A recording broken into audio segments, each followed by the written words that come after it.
কোনো কোনো জায়গাতে হয়তো হিন্দু ভাইরা কোনো মিছিল যাচ্ছে, সেই মিছিলের পিছন থেকে তারাই সামনেওয়ালাকে ইঁট ছুড়ে দেয়। এগুলো পুরো পরিকল্পিতভাবে চলছে। মুসলমান নিধনের, মুসলমান শেষ করার একটা পরিকল্পনা পুরো ভারত জুড়ে চলছে। আমার কথা সবার হয়তো মিষ্টি নাও লাগতে পারে, এটা দিনের থেকেও দিনের মতো সত্য। মুসলিমদের ঘরে শেষ করে তারা দেখছে সব ক্ষমতা আমাদের হাতে, পুরো দেশ এখন আমাদের হাতে, এই সুযোগে পুরো ভারতবর্ষের মুসলমানকে শেষ করে দাও। তাদের শিক্ষা, স্বাস্থ্য, কর্মসংস্থান সব দিক দিয়ে শেষ করে দিয়েছে।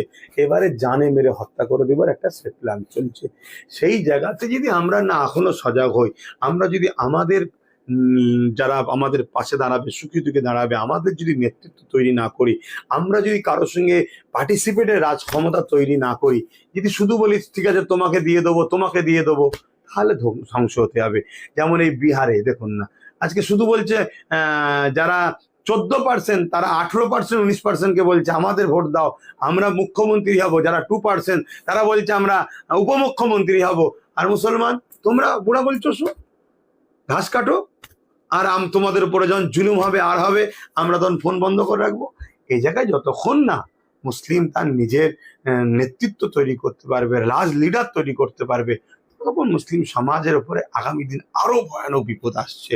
আমার কথা অতি সত্য, আমি কাউকে ভয় দেখাচ্ছি না, আতঙ্ক করছি না, বাস্তবটার সাথে মিলিয়ে দেখুন।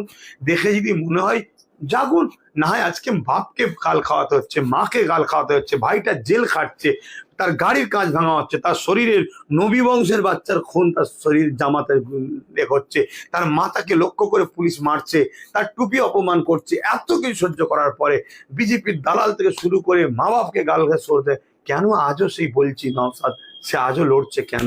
আজও কেন তাকে আমি সাপোর্ট করছি? কেন আমিও কথা বলছি?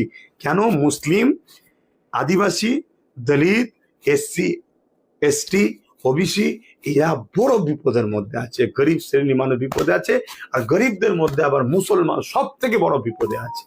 দেখুন, যদি ভাবার হয় এখনো সময় আছে, সংগঠিত হন, ঐক্য হন, সংবিধান আমাদের সাথে এখনো রয়েছে, কাল সংবিধানটাকেই হয়তো রাখবে না। শুভেন্দু অধিকারী গ্রেফতারের রক্ষক অবস্থা হাইকোর্ট প্রত্যাহার করলো। রাজ্য জুড়ে কয়েকশো এফআইআর জমে আছে শুভেন্দুর বিরুদ্ধে। মমতা পুলিশ শুভেন্দুকে এখনো গ্রেফতার করলো না, তাহলে কি সব সেটিং? এটা কি নতুন বিষয় নাকি সেটিং? খুব শিগগিরই হয়তো শুনছি নাকি শুভেন্দুকে চা খেতে আবার ডাকবে, ডেকে হয়তো নবান্নই ভরে রাখতে পারে। কথা বুঝে আসছে? এটা তো দিনের মতো সত্য যে দিদি মুদি সেটিং এ চলছে। আর নাই শুভেন্দু যখন বড় বড় কথা বলে, কি বলে, দাদাকে বলে দেবো,